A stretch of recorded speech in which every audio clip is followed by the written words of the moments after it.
All right, welcome to the Monk with Braids podcast. I'm your host, the Monk with Braids, or Lighthouse, whatever you'd like to call me. In this podcast, we bring inspiring people with even more inspiring stories, and today's going to be no different. Diana is an amazing, phenomenal yoga teacher. She's been teaching for 7 or 8 years now, and honestly, she's just a great friend of mine.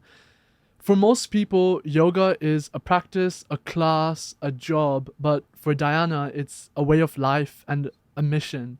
So today, I'm so excited to bring you guys on this mission with us. And thank you so much, Diana, for being here. I'm so Thank you. grateful. I'm so Thank you. grateful to have Me you. too. Me too. Thank you. So I just gave you a bit of an introduction. Okay. What do you think your identity is? There is a guy who said that we are all spiritual beings, but having a human existence, having human experience. Mm-hmm. It's just that most of us are not aware of that, right? Most of us are still on the path to be aware that we are all spiritual beings. You could say that I'm A spiritual being having a human experience who's on Wow. the path of the awareness. Wow. Yeah, I'm also a daughter to an amazing mom. I'm a sister to an amazing sister. I'm a friend. I'm a yoga teacher. And I like when you said in your introduction that she is on her mission, Yeah. because this is actually my mission, to bring yoga into people's hearts. That's I'm so nervous. beautiful. That's so beautiful, actually. Okay. Yeah, that's amazing. And you know, with yoga, I feel like now that it's such a strong part of your identity, Mm-hmm. for me, meditation and journaling, that's what my identity is. That's what I advocate. But you know, for something to be so in line with your purpose and why Mm-hmm. you're here, they say that anxiety is fear of the future. They say depression is not being able to let go of your past, and both of these things prevent us from being in the present. Mm-hmm. Now, with yoga, Mm-hmm. with journaling, with meditation, with Mm-hmm. religion, for most of the part, these things help us gain clarity of our purpose and why we're Yeah. here. So it kind of takes care of that anxiety part. And then it helps us kind of come to terms with who we are.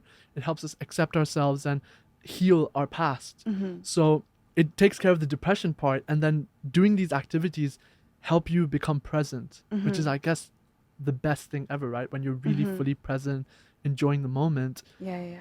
This journey of yoga, it Mm-hmm. didn't start when you went to India to learn, right? Mm-hmm. It started way before that. Way It's before so many that, yeah. events that lead up to it. Yeah. And now yoga has become your way of life, your way of Mm-hmm. healing, your way of, purpose. Mm-hmm. So I just want to know what events led up to you wanting to start yoga, and how did Mm-hmm. yoga find you?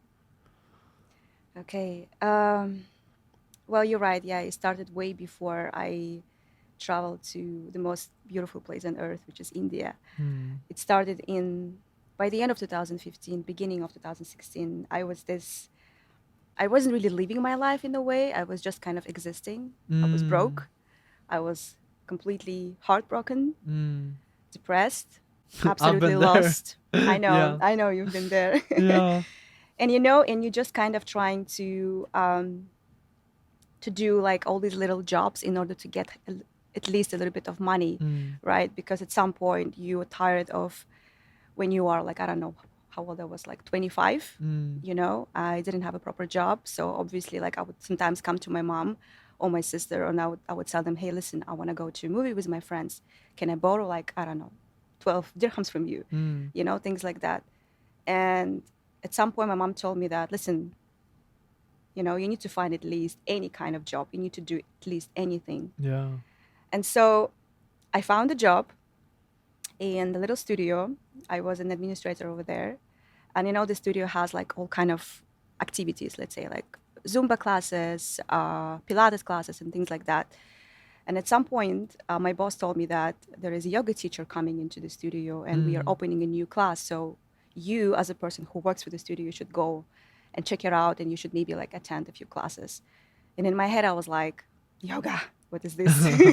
Yeah. What is this? It's Yeah. very something, it sounded very exotic to me back then, but I was like, okay, yeah, sure, let me just give it a shot. And so I went there and I hated it. Oh wow, you actually Yeah, hated it at first. so much. No Because I was way. always, I was always a weak person. Mm. When you're in school and you're having like those competitions between the, how do I say it, between the classes, and you have like a physical competitions. No one wanted me to take to their team because everybody was like, oh my God, she's so weak, she's so clumsy. Yeah. Please just stay away from us. Like, so I was this kind of Oh. girl in school and then in college. And so obviously when I went to my yoga class, I was like, my goodness, it's just another torture, for my muscles. But I went again because I kind of had to. And then again, and at some point, it's really hard to explain what I started eventually to feel. There is a part in the yoga practice which we call shavasana. It's basically like the ending part of the practice, which is very essential, by the way. It's like when you did the whole sequences and then you're just kind of like lying down on your mat and you're trying to calm down yourself, trying to, observe yourself, observe all these, vibrations and all these feelings. And I really love that part. I really love that part because I think this was the first time that I kind of started to, in a way, connect to myself. Finally started to listen to myself. And I think this is something that was keep bringing me back into the class every single time. Just that ending, you'd That's rate the whole ending part. yoga Yeah. I class or was session. suffering, sweating, shaking, dying on my mat. It was very challenging for me in terms of the physicality of the class, right? But that ending part was the best. Wow. Let me tell you something else. Before I started practicing yoga, I always had, I think as many 20 plus year old girls, I always had this image of a beauty, right? So I would look at these girls from Victoria's Secret, like these tall angels with the abs and tall, long legs and, like this beautiful shiny hair. And I'll look at myself in the mirror and I'll be like, you're ugly, you're fat, you're not as good as them, you don't look this way and blah, blah, blah. And then you would just kind of, I don't know, I wouldn't say hate myself, but not in a way appreciating my body, appreciating my look. Yeah. When I started to practice yoga, and I wouldn't say that it just happened like this, but at some point, the more you learn what your body is capable of, the more you're learning on your mat, the more I think you're shifting that kind of image. So from this is how my body looks, it kind of shifted to this is what my body can do. Oh wow, what it's capable of. What it's capable of, Wow, exactly. okay. And instead of like looking at those models, I started to look at the fellow yoga teachers, all of fellow yoga Wow, practitioners. okay. And they all had very, very different, like, body types. Not all of them were these gorgeous models, right? But the way how they were controlling their bodies, the way how they were expressing themselves, embodying themselves through the movement, for me, this was so inspiring. Wow. Really inspiring, truly, up until now. That's amazing. I'm inspired listening to that. You talked about connecting with yourself. It was the first time you got to connect with yourself. Can you tell me a little bit more? Like, what was that like? By connecting with yourself, do you mean understanding your body more? Was that, and then being able to like improve it and develop your capabilities? Is that what understanding yourself or connecting with yourself was like? When you go to, let's say, a meditation class, and I'm not talking about you because I know you're very familiar with the meditation, but any random person, on my journey, yeah. Yeah, you are. Yeah. So when you go to this kind of classes, to this kind of practices, you sometimes it's very hard to actually find that peace, that calmness, that harmony, right? Because your mind is keep on wandering. And I think it's happening because mind is something that you cannot see, you cannot touch, it's not tangible, right? So it's in a way it's hard to understand. Yeah. So for me, I'm very, very grateful that I actually started my journey with the asana, which is a third limb of yoga, with physicality. Because when you look at your body, it's easy to understand. When you're moving on your mat, when you're twisting, where you have your blocks, where you are, in which area you are stiff, in which area you're more flexible, right? And so because the body is tangible, you can touch it, you could feel it, And when I started to do my practice, when I started to practice yoga, I started to first understand where am I weak, and where am I strong? What are my weak points? What are my strong points? Mm. Right? Where my legs are still shaking and where my arms are still shaking. You know what I mean? Mm-hmm. It's kind of started with these little steps. But I will tell you something. When you start to observe your own body, when you start to observe your emotions and feelings through the practice, eventually this is something that you will apply on your own life. You Mm. start actually through the movement of the body, you start to observe your mind, you start to Wow. observe the way how you're approaching other things or other people around you. I always say that it's so amazing how you can take the practice from your mat into the practice of your life, Mm. right? For example, if when I'm pushing all those boundaries, when I'm pushing all those barriers, when I'm overcoming my fears on my mat, eventually this is what I do in my life, Yeah. right? When I learn to fall, when I learn to struggle, even to suffer on my mat, this is something that I can also do In in my life. life, Yeah. right? When I learn to love and accept myself on my mat, and this is what I Mm. do in my life as well. And Translates. Wow. exactly, and this is how, obviously all of us are having a different experiences, right, with the yoga practice as well, but Mm-hmm. this is how it was for me. From the girl who hated herself, who had such a low self-esteem, who was so confused and lost, she started with stepping on her mat, and then she continued to do the same things, in her life. I'm amazed. That's all about connection. Yeah, your journey with, starting yoga is so beautiful. But on the topic of beauty, you talked about this idea of Victoria's Secret's models, and you think that the Mm, abs and everything was amazing, and mm. that's what you wanted. So, I mean, those women are beautiful, of course, obviously, Yes, they but are. did your perception of beauty change because of yoga? And do you look at beauty differently now? Because obviously Absolutely. you're very beautiful, and Thank you. you're, you think you're beautiful as well, I would say, right? Or maybe not. I know that I'm beautiful. Okay, you I know you're believe in it. beautiful. Yeah, yeah, yeah. So, how did your perception of beauty change from Victoria's Secret's models to whatever your perception is Mm-hmm. now? And what is Mm-hmm. beauty to you now, actually? I'm not going to be like very original about it. I think it's all Yeah. about, being yourself. Mm. It's all about being authentic, right? It starts from here, right? Mm. From your heart, from your soul. Sometimes you're talking to someone, Mm. and as per some whatever standards, maybe this person is not, by the way they look, maybe they're not like, they don't look accordingly to the standards, but you're talking to this person and you're just simply falling in love with this person Mm. because he has such a beautiful story, because he has such an amazing personality, Mm.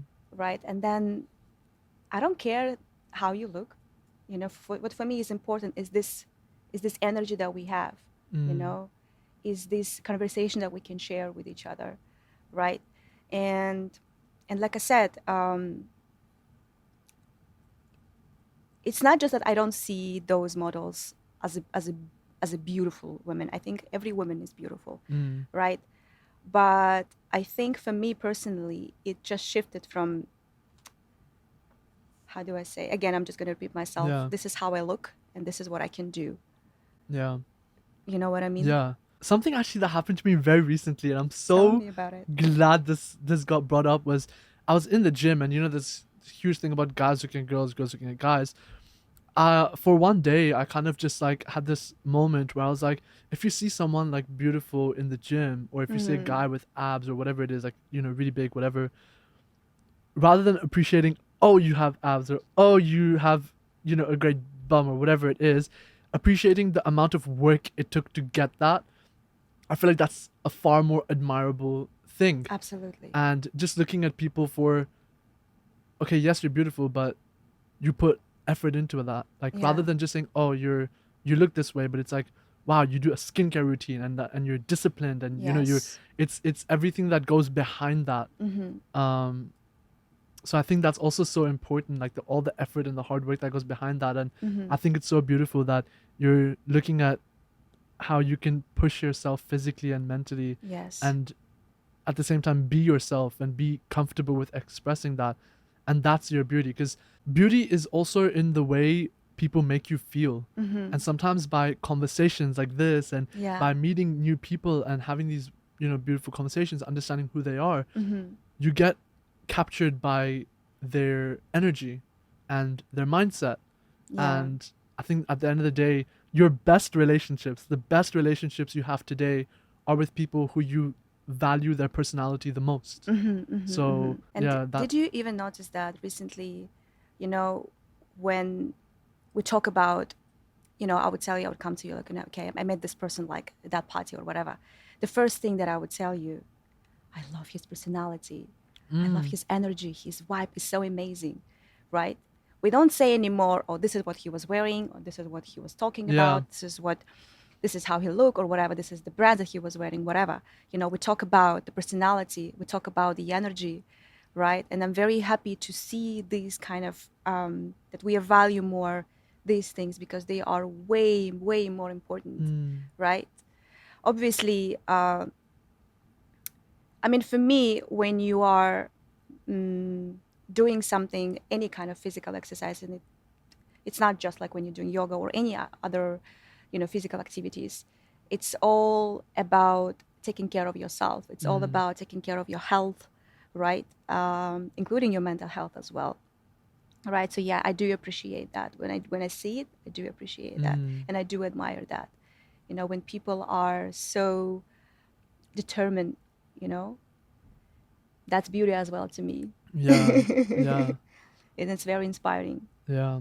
Okay, so I want to go all the way back to you Mm-hmm. telling me about understanding your beauty and Mm-hmm. and starting to do yoga.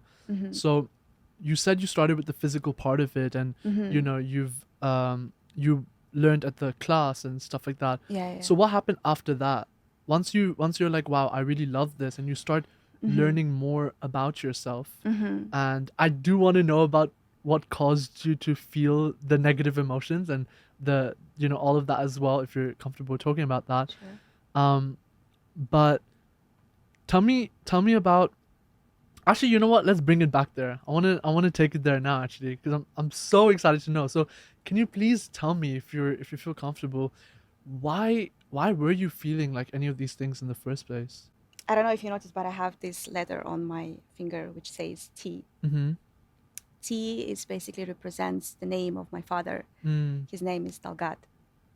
And um, when I was about like 3 years old, he and my mom, they got divorced, and he kind of just made a decision to walk away from the family, and it was just me and my little sister and my mom, and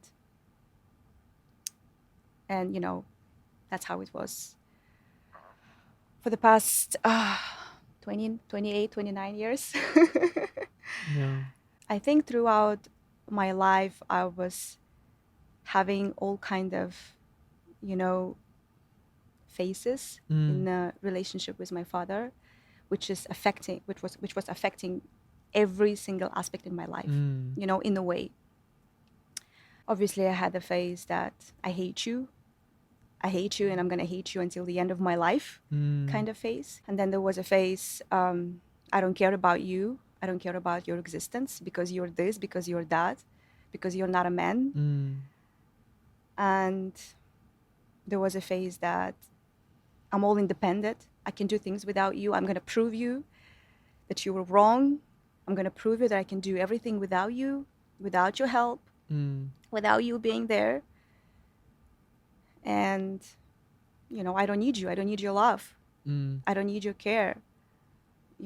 And there was a phase, where I kind of forgive you, Mm. kind of phase. But the thing is that the pain that was there, and the, this pain, this just never went away. I Mm. never had the feeling of relief, like I'm Yeah. free. Never. And one of the worst thing, and one of the worst faces that I had in my relationship with father is that I blame you kind of face For everything for I everything. am, for I everything I blame don't want to you, be. yes, because I don't know what to do with my life right now. Mm. I blame you because I'm in a relationship with this toxic guy. I blame you because you weren't there for us. You Mm. know, this is your fault that this is happening to me. This is Yeah. your fault that I'm here right now at the very bottom. This is your fault. Mm. You know, I was kind of like, always choosing this kind of, how do I say this, positions, right? This kind of, I was choosing to blame him. I was choosing to hate him. I was choosing to pretend that I don't care. Mm. This was my choice, right? And like I said, it was never given me this feeling of relief, this feeling of some internal freedom, you know? And I think at some point I reached the stage where I was like, okay, I should do something about it Mm. because it was always taking me back. No matter what I achieve in my life, no matter where I go, no matter what I do, it always there. Yeah. It always bringing me down. It always Mm. taking me away from experiencing all that happiness, from experiencing all that joy. Is it because I know one thing we unfortunately do is, Mm-hmm. based on how other people treat us and based on the Mm-hmm. experiences we go through, we let the experience tell us who we are Mm-hmm. and what we're worth. Mm-hmm. So I've been cheated on, which means I'm not worthy of love. Mm-hmm. But it says more about the person rather than you. So do you think that was it? Why you felt that, It or could why would you feel like that? look again when you said that I was cheated on and that's because I'm not worthy of love. But who said that? Hmm. This person or you? You, right? Exactly. Yeah. So I was just choosing those Hmm. things, because it was in a way easier for me. It's always easy to play a victim and it always be easy to blame someone, Yeah. right? But again, it's not giving you the feeling of relief. It's not giving you the feeling of peace. A year ago, maybe less, I was listening to this lady. It was somehow like a therapy, a group therapy or something like that. Yeah. And she was obviously she was talking about the relationship with your father. And I'm not gonna go into details and everything. It was like a 4 hours therapy. It was very, very, very emotionally difficult for me. Yeah. But what I've learned after that is that sometimes it's not enough to forgive, you know, at least if it's not giving you, you know, mm, if you didn't find your peace with it, maybe there is something else you should do. Hmm. So what I did is that I went through all the scenarios in my head. Of why he would go? Why, when, how, all these questions, and Hmm. I kind of imagined he's sitting in front of me. Oh my I god. know, right? I said to him,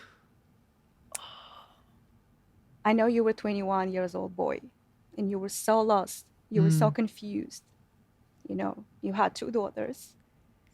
You were in this marriage, Hmm. but you weren't ready for this. So that's Yeah. why you walked away.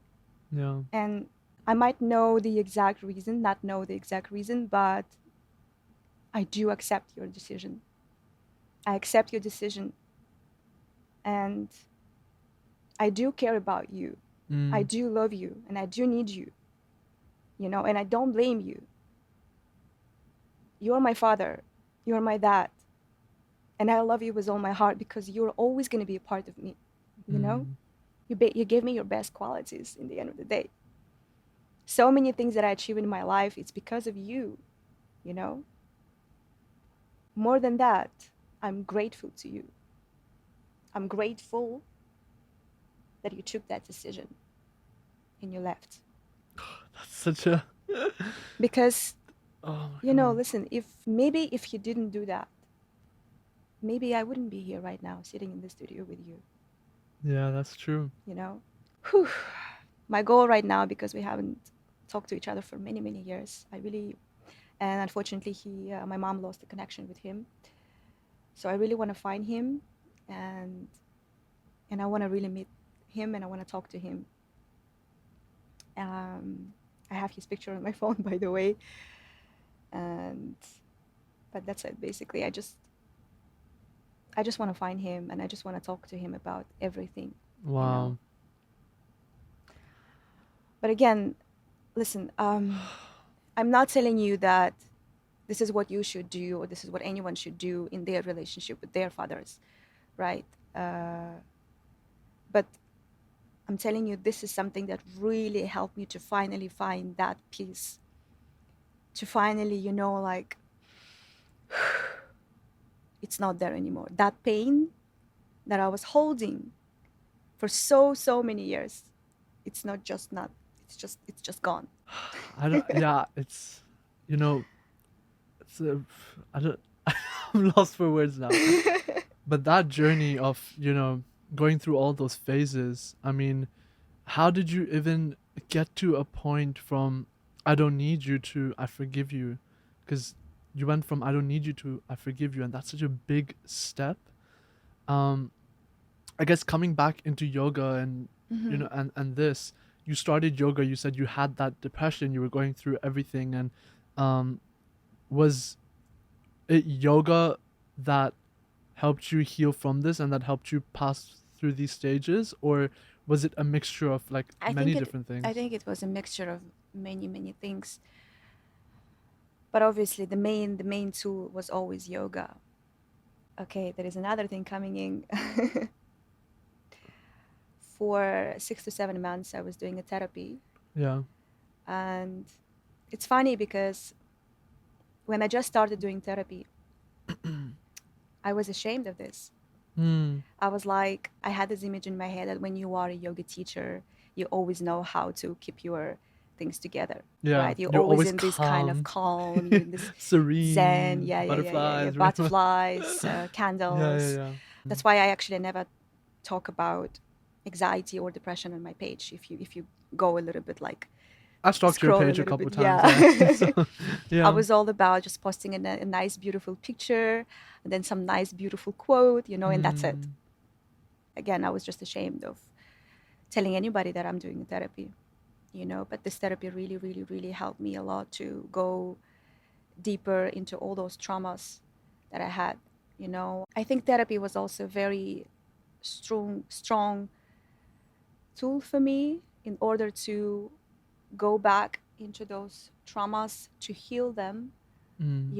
and to become also more more open, more vulnerable, more honest with myself and with my students, with my friends, with everyone who's around me, Hmm.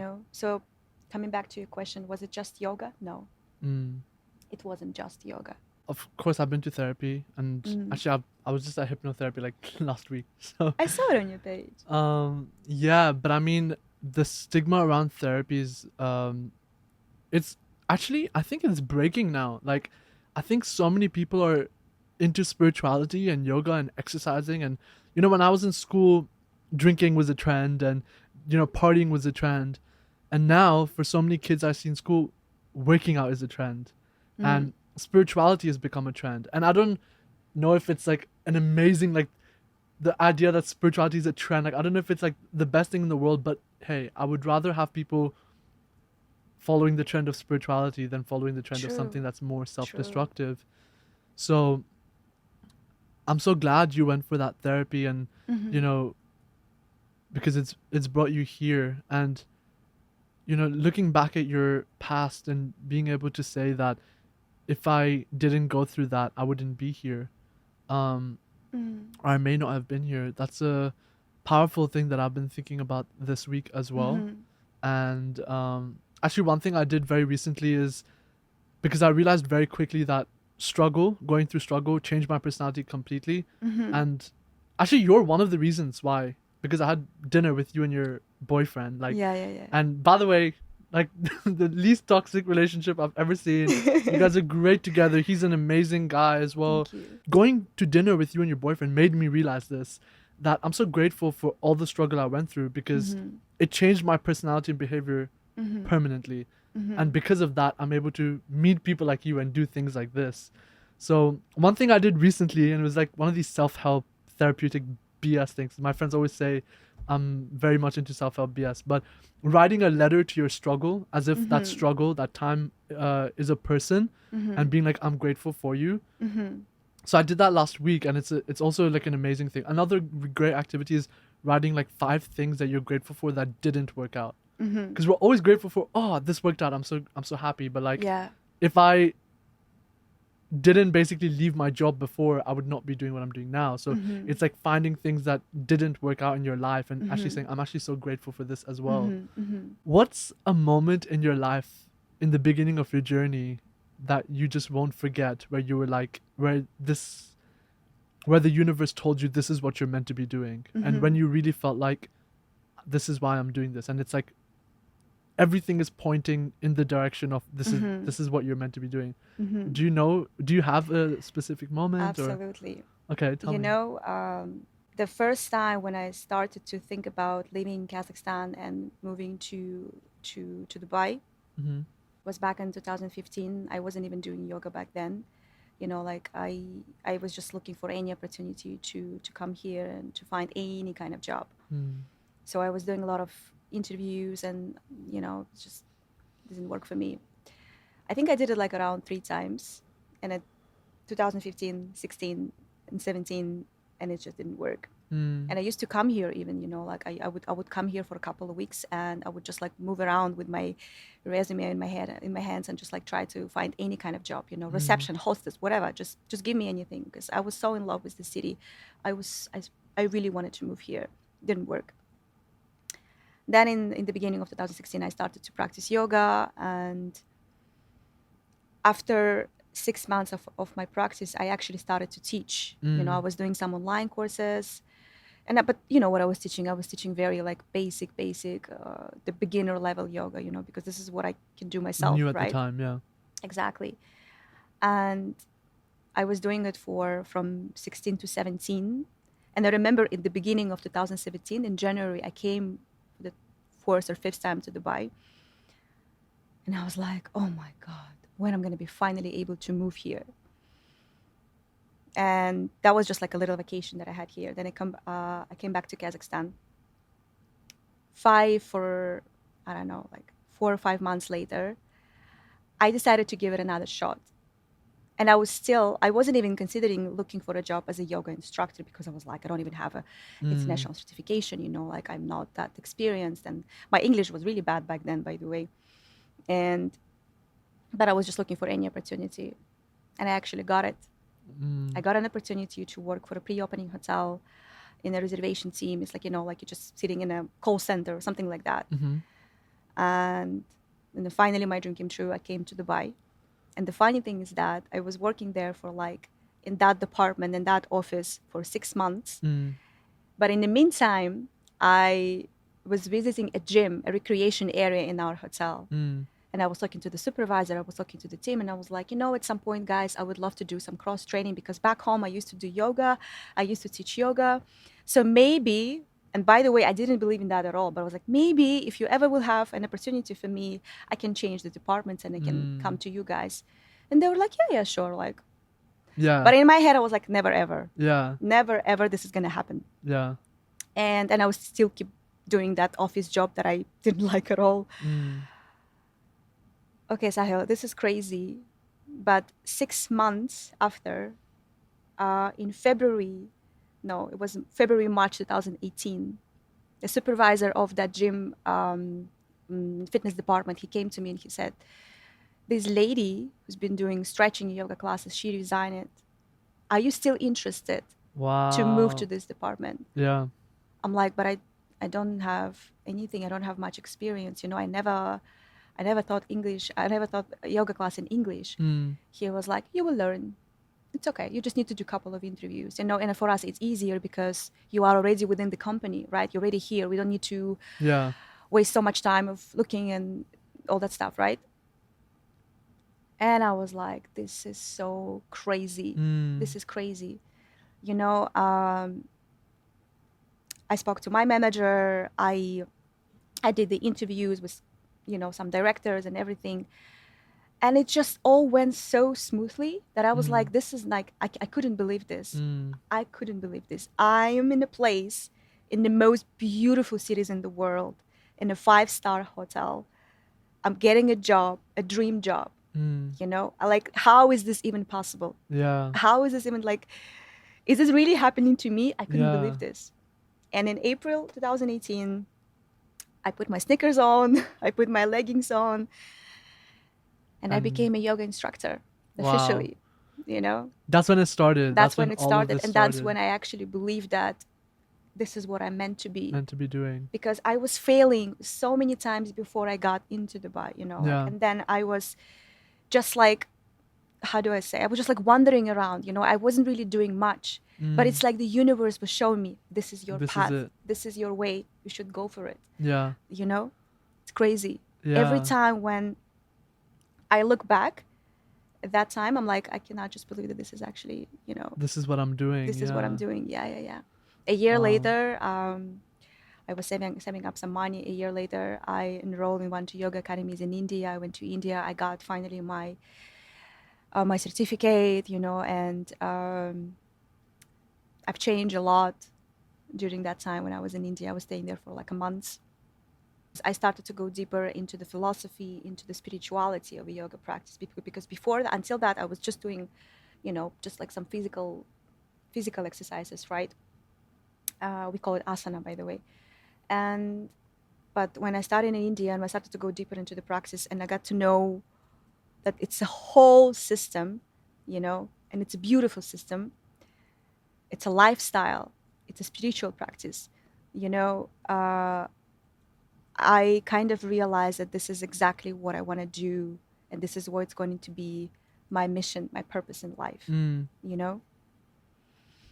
And since that moment, I guess every time, every moment, I'm just kind of like realizing it more and more and more and more, you know, that I'm on the right path. Yeah, especially when your clients, like, they tell you, right? I've seen on your page, you have so many clients that tell you, like, you've had such an impact in my life. They're so grateful for you. Like, you have so many people, like, reinforcing that for you. But one thing you were talking about, that, like, something that came to my mind. Tell me. There's actually something I don't think I've talked about, but it's had a profound effect in my life. And it's about the way a fountain works, right? There's always water, like, coming down, but it always looks just full enough, right? And when water comes down from the fountain, it gets recycled by the filter and it goes back up. So it's the same water that's going back up. And I think life and the way blessings in life work are in a very similar way. So the blessings come down to you, which is the water from the fountain. But if you don't do something with those blessings, then you're not giving those blessings back up. So if a water fountain had water and the water just went down, and then there was a hole in it and the water just went out, at some point it would not look full. Yeah. Right? Yeah. Or if the water just somehow got out of the fountain or wasn't being put back up to its source to come back down, then there would be no water. So similarly with blessings, when you're being given a blessing down, if you don't give it back to the source, like the way a fountain filters it, if you don't give it back to the source, then at some point your fountain's not going to look full and you're not going to have more blessings to come. But I think a large part of getting what you want and manifesting is about reaction.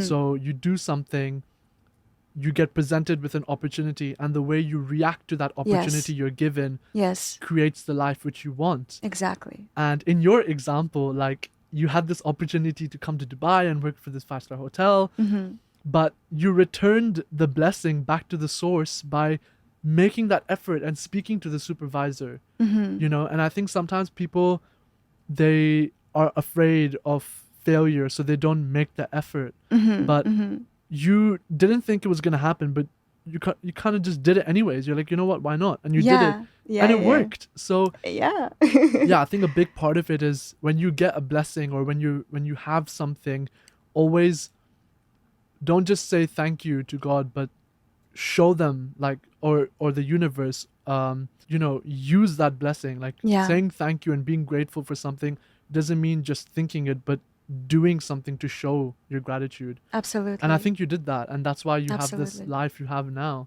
That's a beautiful analogy with the fountain. So beautiful, honestly. You also went to India at some point, didn't you? Yes, like, I you did. generally went to the roots and the source, and you learned yoga there.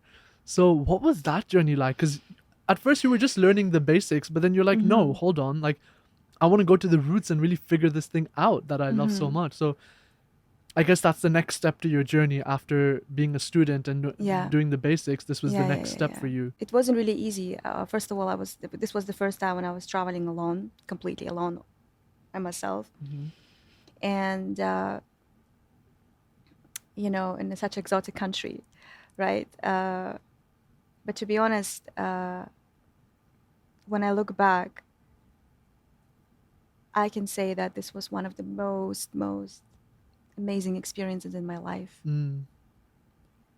And and I'm so grateful for that experience and for that opportunity. What was the You know, city and the school you went to? it was Rishikesh. Uh-huh. We call it the motherland of yoga. Motherland of yoga. Yeah, it's a very small village. There is a beautiful mountains. There is a river Ganga, the holy river, and it's just kind of the streets are very narrow, And I remember, we would do like by the way, we're doing classes every single day except Sunday, starting from 6 o'clock in the morning, finishing like 9 o'clock in the evening. Obviously, Mm. we had a little breaks in between, but the whole day you basically, you're learning, you're doing classes, right? Uh, and when we had that day off, we would just like walk around the city and talk to people, I don't know, visit like different shops, moving around, exploring. And I don't know, just being there, experiencing all of it. It was just, I would never forget that. Mm. And I would definitely go back there. Oh wow, okay. Definitely 100%. Although I got infected there. Okay. Yes. I had Casual in India. At some very, point very, very casual. if you Yeah. go for long enough, you will get infected or catch something. But what's interesting? It happened Yeah. to me, I think the first week. I think it was like some very. I was thinking back then, by the way, that it was just a food poison, right? A couple of months later, when I came back to Dubai and I was changing the companies, and I was doing all that medical, I found out I actually had a typhoid fever. I don't know if you know Mm. what is this. So, but I there is like a don't. little infection in your body, and you should be very careful of that. I was having a fever. I couldn't do anything, and I think for like a Mm. couple of days I was just like lying down in my room, and I didn't have any medication with me, by the way. Mm. I couldn't eat anything. I couldn't sleep. It was just really bad. And I was all alone by myself, right? And at some point, I remember I was in this room. And I think it was like around 5 o'clock in the morning. And because we're starting our sessions around 6 o'clock. And I've heard that people because my balcony was like facing the shala, the yoga shala, and I've heard that people are already moving, Mm. that they're talking to each other, and I'm there in this room, Mm. and this is just the Dying. first week. I was like, you Yeah. know what?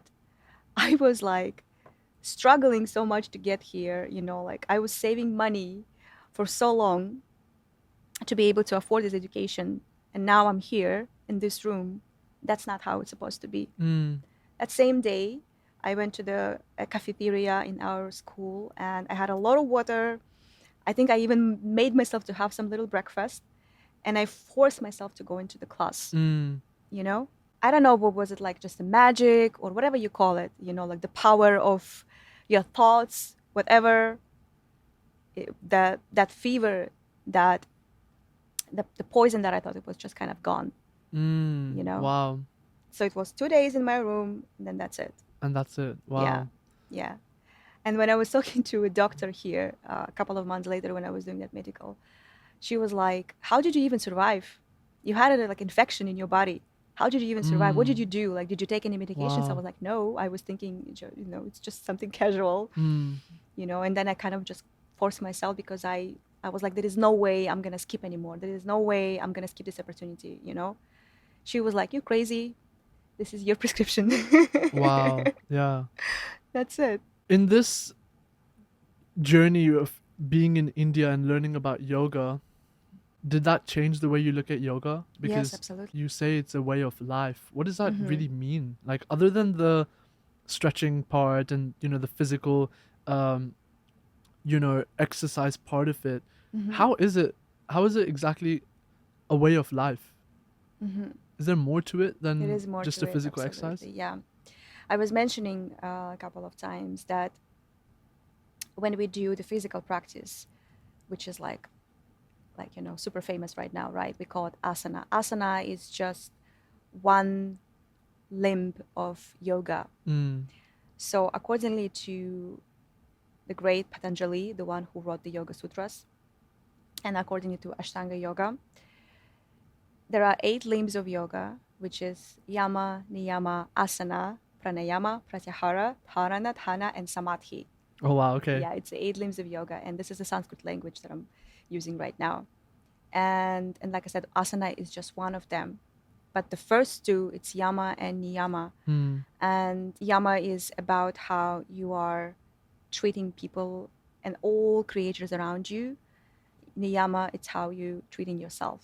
Wow. You know? And First then 2 limbs are about how you first 2 limbs, treat other people and yourself. and yourself. Yeah. One of the yama. My God, I did not even think that would be a part of yoga. There is Treating other people and how you treat yourself is a part of. Oh my God! So yoga isn't just a practice; it's genuinely like a way of life. Exactly, oh wow! Exactly. Okay, so then I would say it's like it's a path. It's an 8 limb path. So, like for example, if you're just practicing asana, or if you're just practicing meditation, or if you're just practicing the breath work, which is pranayama, it doesn't mean that you don't practice yoga at all. You're still practicing yoga. At this moment of your life, at this chapter, you're just choosing something that works best for you for now. This is how I started. I started with asana, I started with pranayama, and then eventually, I started to go deeper into the yama and niyama, and that's how it is, But answering to your question, yes, it's not just about stretching or meditating. It's way, way more than that. Okay. Yeah. So actually, we touched on like the 3 limbs. I guess we won't have to film a whole other podcast to talk about the whole other limbs of it.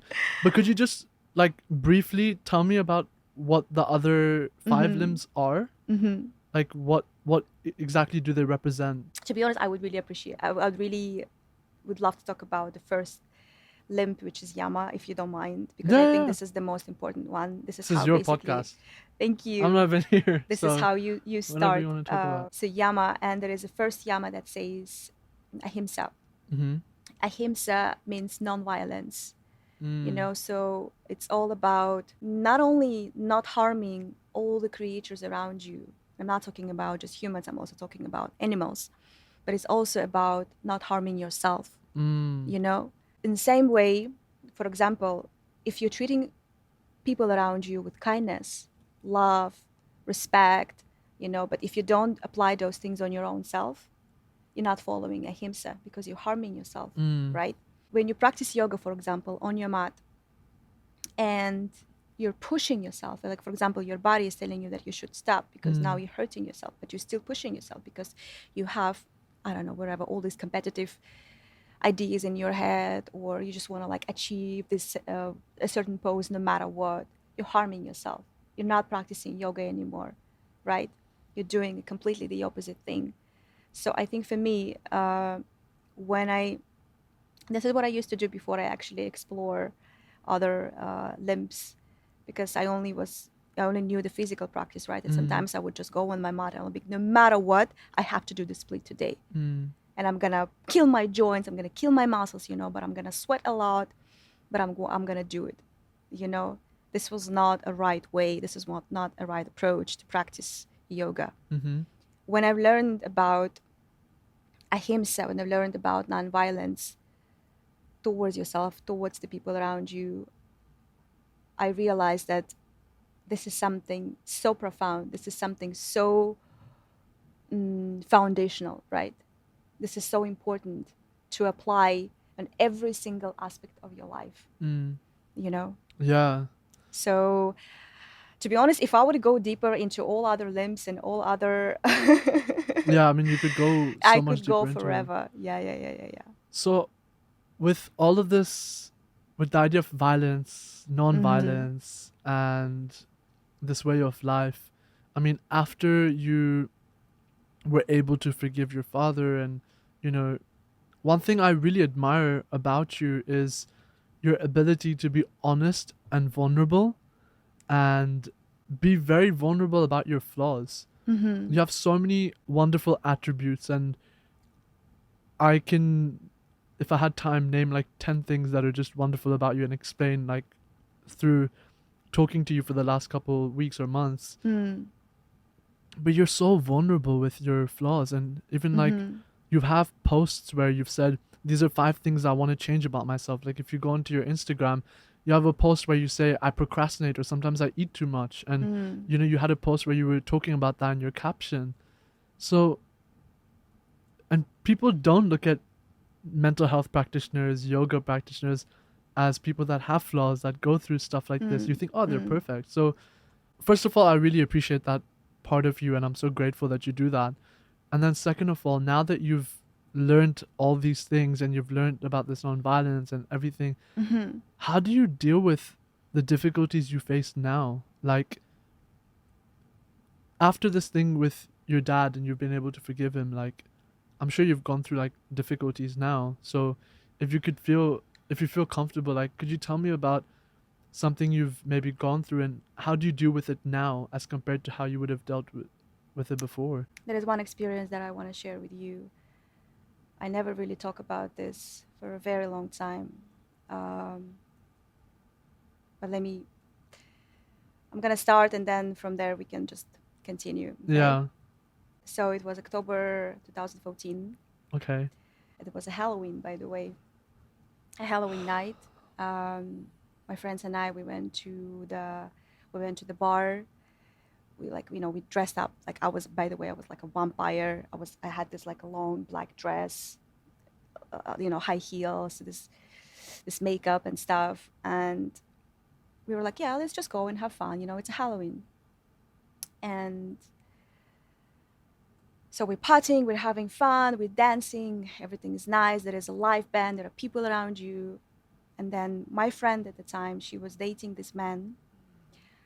And I didn't really know him well, but I kind of knew that he was very abusive, Hmm. very tough. Hmm. That night she told us they broke up, Okay. because she got tired of On him. the And night of the Halloween party, yeah. I think she broke up with him before that. Hmm. Anyways, so we're partying, everything is going amazing. And then at some point he show up, with At the his party. friends. Oh Yes, wow. in that bar. And I didn't like up until now. I still don't know how he found out that we are there, or what. Maybe she told him, maybe she did not. Maybe it was just a coincidence. I don't know. That's Yeah. not the point. But I remember, like, I approached her. I was like, "Are you okay? Your ex is here. Like, how are you feeling?" And she was like, "It's fine. It's fine." But later on, like, I don't know, maybe 20 minutes later, it's funny that I still remember every single detail of that night. I remember what I was wearing, what this guy was wearing, what she was wearing, everything. Hmm. And so basically, I don't know, I was on my phone or something, and then I turned my head and I see her sitting in the chair, and he is like, kind of, he grabbed her shoulders and he was like shaking her shoulders Oh and yelling wow. at her, you know, and nobody is like paying attention to that. Like everyone is just like doing their own things. Crazy. Exactly. And my friends are somewhere there, his friends are somewhere there, it's just, and so I was like, what is he doing? And I came up to him and I was like, leave her alone. What are you doing? You know, the second thing, what he's doing, he grabbed my neck Oh my like god. this. He grabbed my neck and he pushed me on the floor. Oh my god. This is difficult Yeah, to hear. I I didn't even have a time to realize what was happening. Yeah, react. You were just shocked. I was just like there talking to him, and the second moment I'm just on the floor, and I'm like, okay, what is that? Yeah. I've never ever had this experience in my life before. Like, you know. And so I stood up. I'm coming to him again, and I'm like, you should stop this now, otherwise I will call the police. Hmm. I wasn't yelling at him or anything. I wasn't like aggressive or nothing. I was actually really surprised by my calmness. Hmm. I think maybe I was just in the shock. He grabs my neck again. Oh my god. I know. He grabs my neck again, and he pushes me again on the floor For the second for the time, second grabs your neck time. and just pushes you on the floor. Yes. And the same. It's just like with my And neck. no one's seeing this. I mean, you're at a And bar. that's the worst part, Oh Sayal. my god. And so my friends are running towards me. I'm just on the floor, and I couldn't believe that this is actually happening to me. And why? You Mm. know, I'm just there. And the second time, I think I actually started to realize what is actually happening. Mm. So I stood up, I look around me, and people were all like in shock, but nobody really seemed to care. That's so tough. Nobody I like can't believe that actually. it was just so crazy. I was like, what is he doing? Why he is doing this? I Yeah. didn't insult him. I was just trying to protect my friend. Mm. Like why he did that. And by the way, for the record, he was a kickboxer. Oh So wow.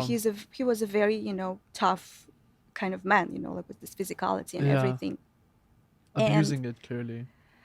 and when like I was going through a lot after this, but we will get to that now. But I don't know. I remember I just sat down with my phone. I was trying to call my brother, to anyone.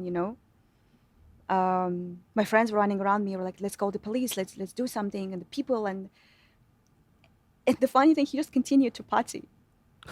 The management of the place didn't come up to him. They didn't tell him anything. The people around, there were so many men around us, and nobody actually approached him. Mm. There was one guy from his group. He came up to me and he told me, "Why did you do that? This is their relationship. You deserve this. What? Yeah, you shouldn't interfere in someone's relationship. Oh my You know, god. like sister, just chill, something like that." Oh my god. I couldn't even say anything. I was just like I couldn't speak. Yeah. I was like shaking the whole time, and I remember we after that we went to the police station. We wrote the report, and it was so many things happening at the same time. And but the worst part is that it really really really kind of like brought me down, in a way. The man that I was in a relationship with back then, it was a very toxic relationship. And when I told him about what happened, he just said, "Oh, I'm so sorry." Oh my god. But he didn't try to even, to come to comfort me, to do anything. I was like, okay, this is done. I couldn't speak to my friends. Um, couldn't speak to any of my relatives properly about what happened, you know? And it just felt like nobody really understand what I am going through. Mm. You know what I mean? Mm. It's like, and at the same time, I was like filled with this anger and, I wanted the revenge so badly that I actually took a screenshot of his picture. I posted it on my Instagram and I think it was Facebook or something like that. And I wrote what happened exactly that night. Yeah. And people were like started to comment on it. They said like, but what you were doing at that bar at 2 o'clock in the morning, you were all Oh my drunk, you god. were all partying. Normal girls, they shouldn't do that. So basically you kind of, you know, you deserve this. It's a very toxic culture of like women like Unfortunately, it what is. wanting to party or go out to bars, and it's unfortunate that we live in a society where women can't be free and express themselves and do things like drink and get drunk, and they always have to be on watch just because there are some guys that are weak and that don't know how to express themselves and think that violence is like the best way to go, or manipulation or whatever, just because they're so afraid of, even like with mental health and stuff, how men just don't go to therapy and stuff. It's more weak of you to try to hit and fight something and to Mm. run away from something than to be calm and face it. Mm-hmm. And I mean, I want to hear more about this, and thank you so much for being so vulnerable and sharing this. I think But it was. I'm sharing this because I think it was a very. I don't know. I think my life kind of like shifted, in a way. I obviously there was a lot of pain, And this was the first time when I had a very deep, deep depression. And I was in a very, very dark place, for the couple of years.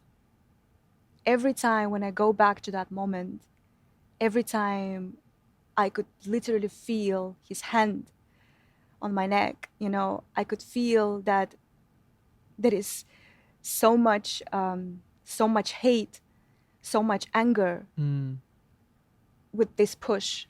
Mm. It's like he kind of took this, like, the ball of very, very dark energy, and he kind of like pushed it into me, and I was carrying it inside me in my body.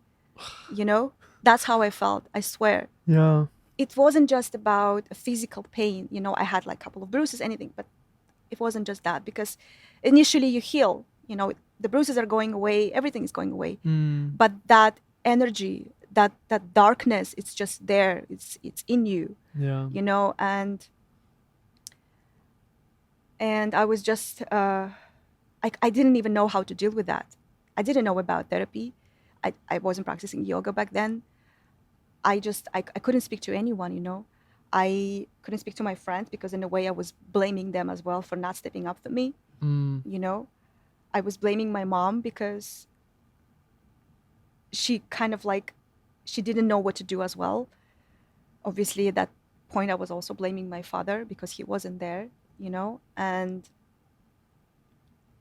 then I was like, nobody understand what I'm going through. And so I kind of like went inside this kind of cocoon, and I was just there, in my own world. And to be honest, like, I was keep on asking myself the same question over and over again. Why has this happened to me? Mm. What did I do? I didn't deserve this to happen to me.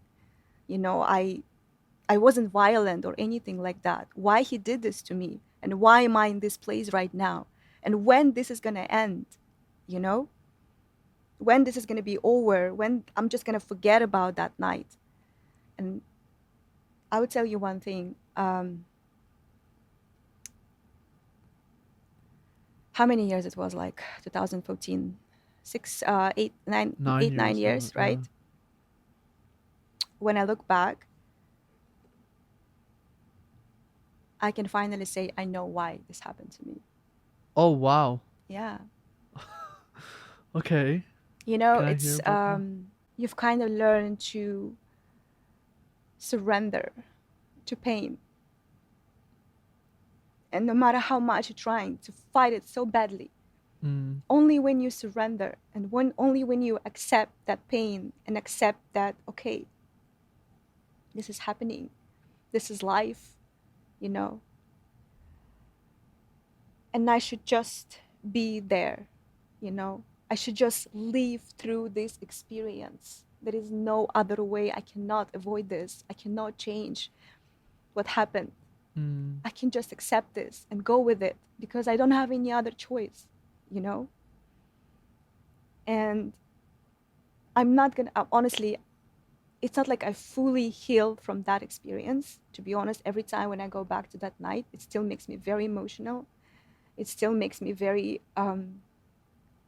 sad in a way, you know? But I don't have anymore this desire to to have a revenge. I don't have this anger anymore. you know Mm. all I have is just gratitude that it happened. It's crazy, I know, but I am grateful that that it happened to me, because this is how I learn to surrender to pain and to accept pain. That's insane. I don't know how you can do that. Being grateful for someone physically abusing you, like that's trauma. That's a traumatic It event. is. It And you're is. grateful for it. I am grateful for it, because this is something that makes me to stay humble. Life cannot just be about rainbows and unicorns and all these, like joyful moments. Life is Mm. also about going through some very, very, very bad events, some very, very difficult experiences. This is life as well, you know. Can I just ask you? I mean, I think you've had such difficult times, like father leaving at 3, like this physical abuse, experience. How do you go through so much in your life, and for most people with trauma, you would resent it, and you still strive? How are you able to do that? The fact that right now I am in a place where I serve people, because I'm teaching yoga, it's an act of service, right? Mm-hmm. That kind of gives me the purpose to leave, the Mm. purpose to move on, the purpose to, no matter what happened in the past, in this present moment, I'm doing the thing that I love so much, Yeah. and I'm helping so many people around me, and they're helping me in a way, Yeah. so I might not gonna be the same teacher if I wouldn't have those experiences, you know what I mean? Mm. If I wouldn't go through those things, Yeah. you know, because in the same way, for example, when I struggled with my practice at the beginning, because I was like 20, 25, 24, and I just started to practice yoga. I just started to do any kind of physical activities, I went through all this suffering at the beginning, and right now when, let's say, I'm having students who are just starting their journey and they are, they're sweating, they're getting tired, they're getting exhausted, and then they're like, oh, this is so hard, I could come to this person, I could tell him, I feel you, I know what you're going through, I've been in the same place. Mm. So in the same way, if I'm ever going to meet someone, and if this person is going to be my student, would also grow up without a father, Mm. you know what I mean? Mm. I could come to this person, I could tell, I feel you, Mm. I know, because I share the same experience, Experience. you know. Empathy. Empathy, exactly. And yeah, I think most people would have guilt or shame or, whatever over things that have happened in the past. But I think you realize that the trauma you've been through, the things you've been through, give you first-hand experience of how to help someone going through that. It gives you the ability to empathize, relate, and gives you Absolutely. first-hand experience of how Absolutely. to help with that. We have to unfortunately end this episode at some No point. worries. Yeah, I just wanted to ask you one last question of, I've been wanting to get you on this podcast for a while. Mm, We've been speaking about this podcast for a while. yeah. From the first time we spoke about this, I think a couple months ago, you were the first person I wanted to collaborate with you before I ever wanted to start a podcast. Get that out of the way. But you wanted to do it, but you didn't feel like you could. You were I was so nervous. scared. You were scared. You were anxious. So And scared. today So anxious. you have spoken about stories that, even though there's AC, have me sweating and have me questioning, you know, everything I've been through. And this last week has been a bit tough for me, but hearing your stories just it gives me so much strength. I just want to ask you, why are you ready now? What made you want to film this episode?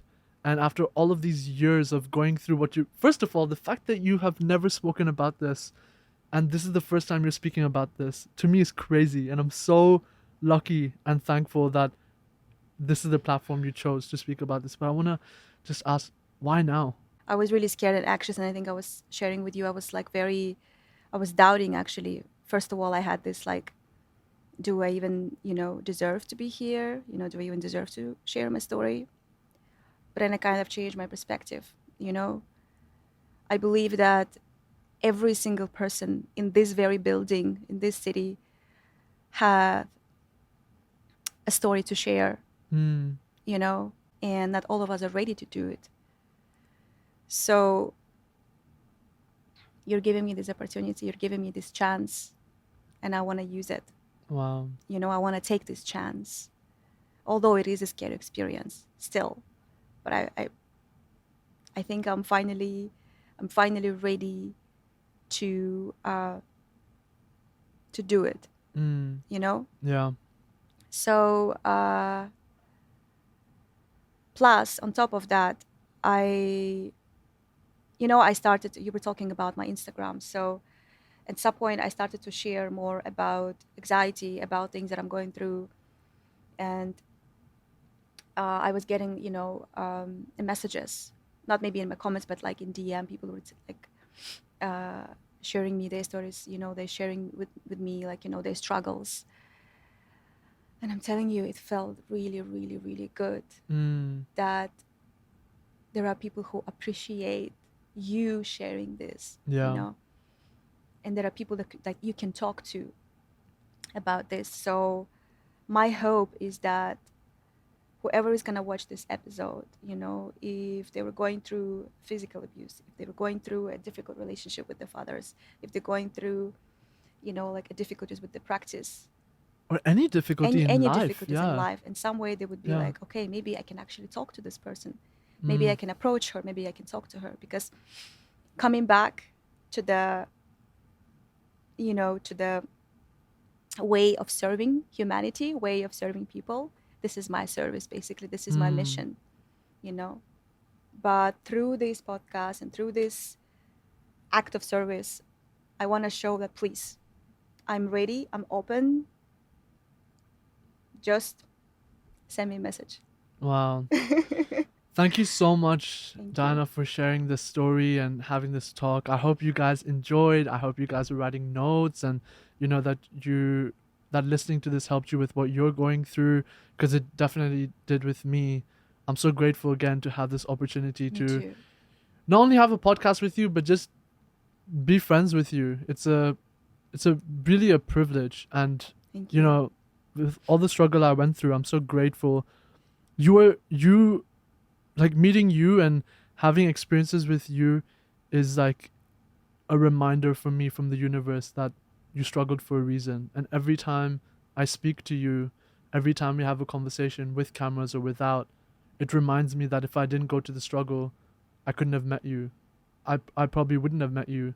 And for that, honestly, it's all worth it for me. I'm so glad I went through everything I went through. I don't know if I'm glad for everything you went through, but I hope you didn't have to go through all of that for us to do this. But you have, and yeah, I hope you guys related to this story and Dana's journey. And please, please, please, send a message to Dana. Tell her what you thought. Tell her about her journey. Support her through hers, because I'm rooting for you and everything you do. So what's next for you? What do you have planned? Where can people find you? Please, everyone, text her. Tell her you're grateful for this. I believe you're gonna share my Instagram.